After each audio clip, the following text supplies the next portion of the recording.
Hello friends, Jim here with Science Talk. And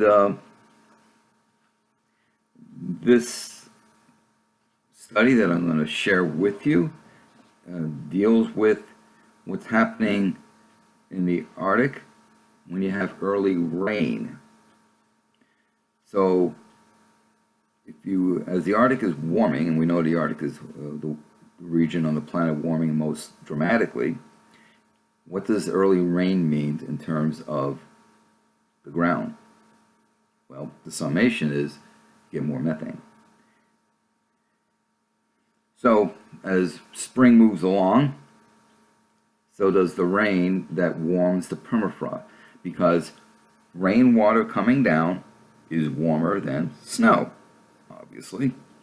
And that means since it's warmer, when it hits the ground, it's going to bring that warmth into the ground, slowly but surely.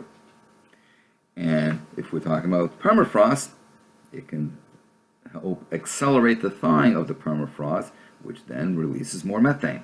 I mean, all you have to do is, you go up like for example, right outside my house here, I've got packed snow, right? I've got some snow up on my roof, and it's melting. So this time of year, it starts melting, and the water's dripping off.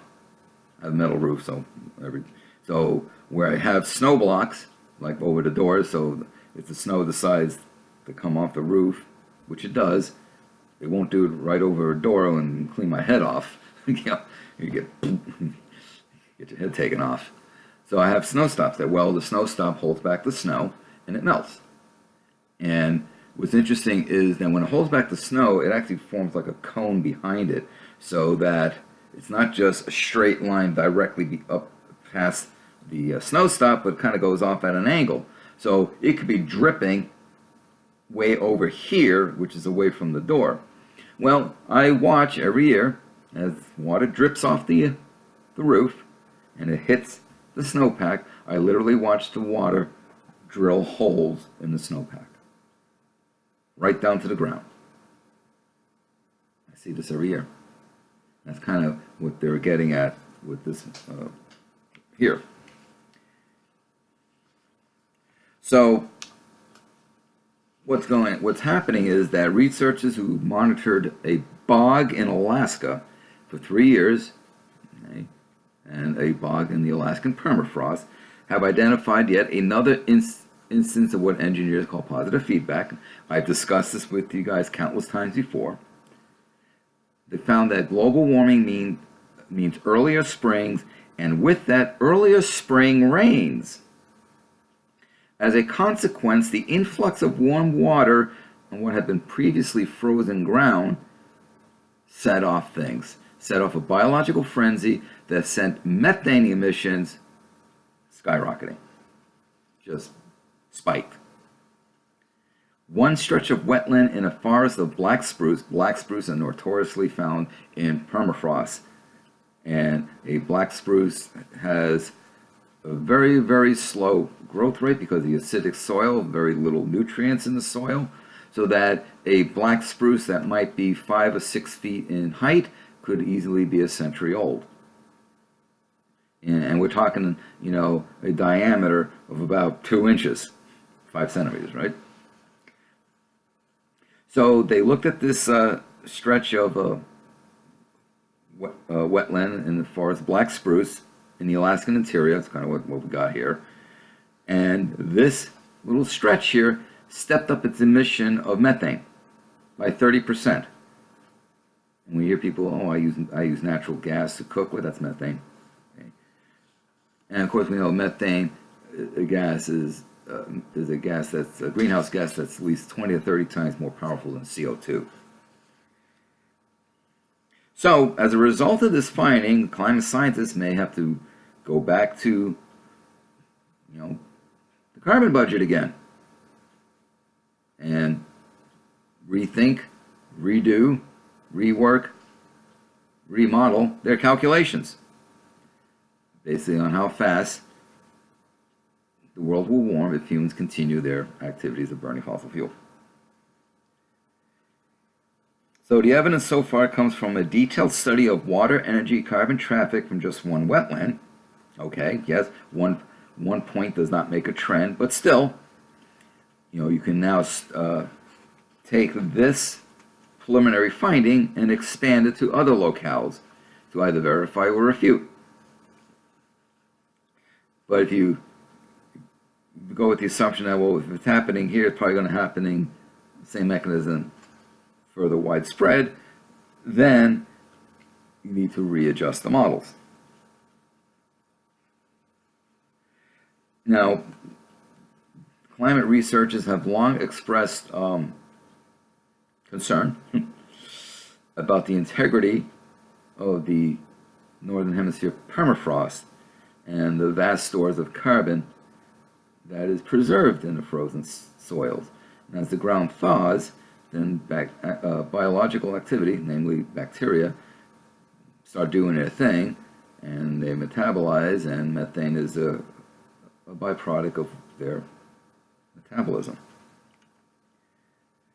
So Rebecca Newman, who is an environmental engineer at the University of Washington in Seattle, states, "We saw the plants going crazy and methane emissions going bonkers." Her direct quote. And she was the lead researcher. 2016 had above average rainfall, so did 2014. So what was different about 2016? This was not seen in 2014. What mattered was when the rain fell.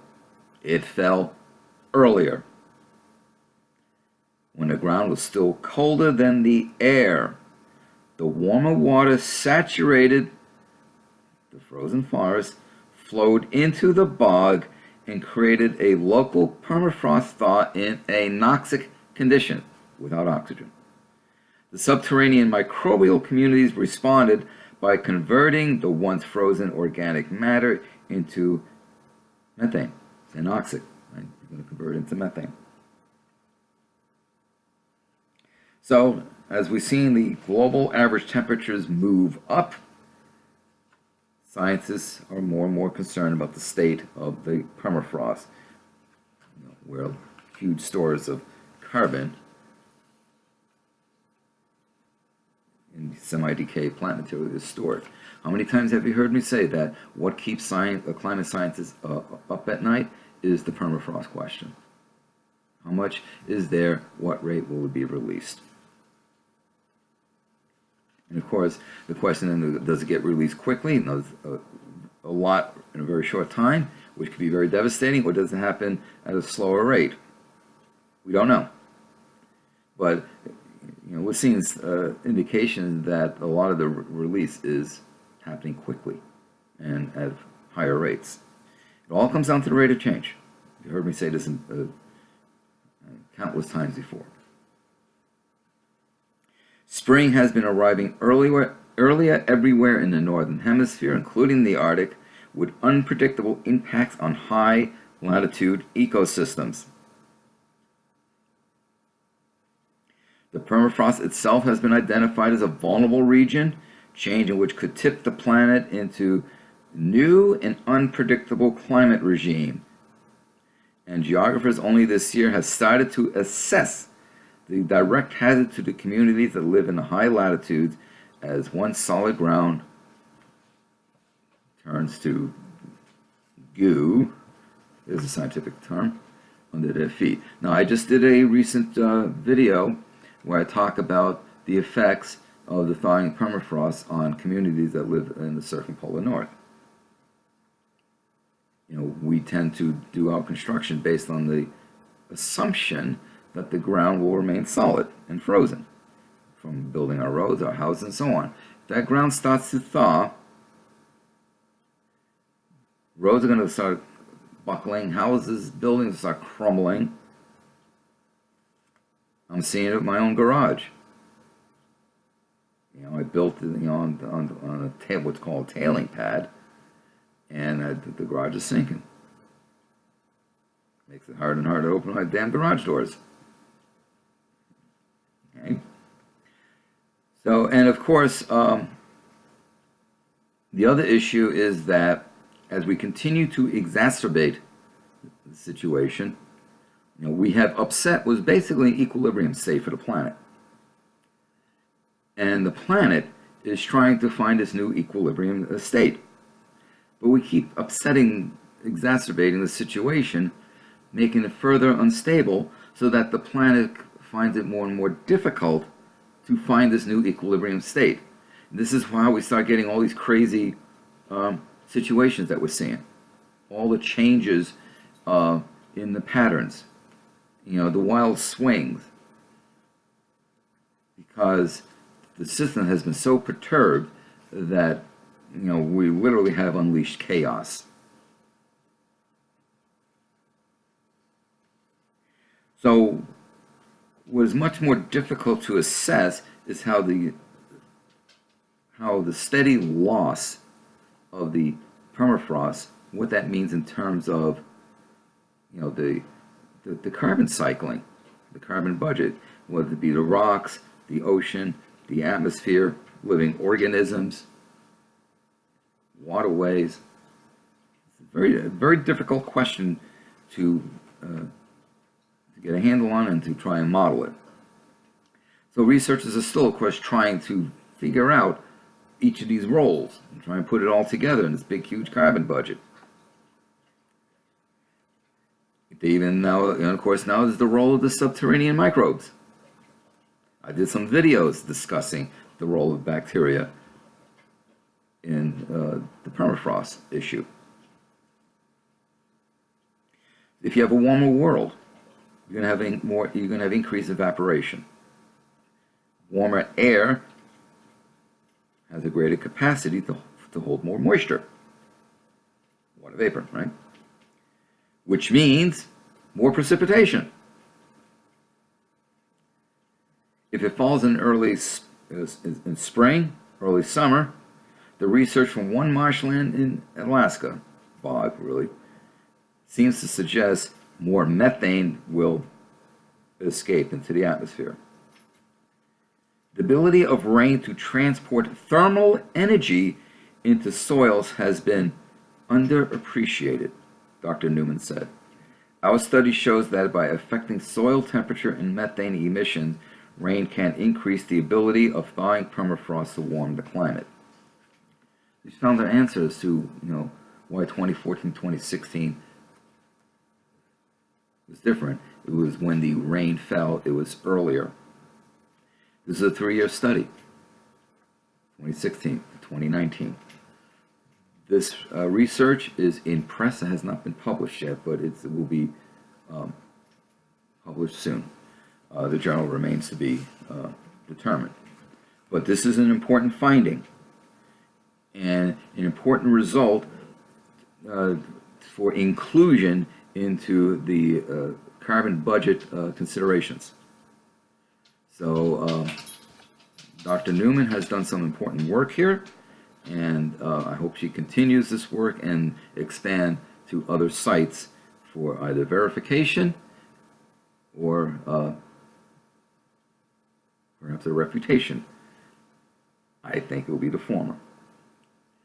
So very interesting, but it does not bode well in the grand scheme of things as far as methane levels, temperatures, etc. Thank you for your time. Hey friends, this is Jim reminding you to subscribe and share my videos. Also, don't forget to click the bell so that you know when I drop a video in. And I'm also asking for you to please support the work that I do by becoming a patron at patreon.com. Details in the description box below. Thank you for your continued support.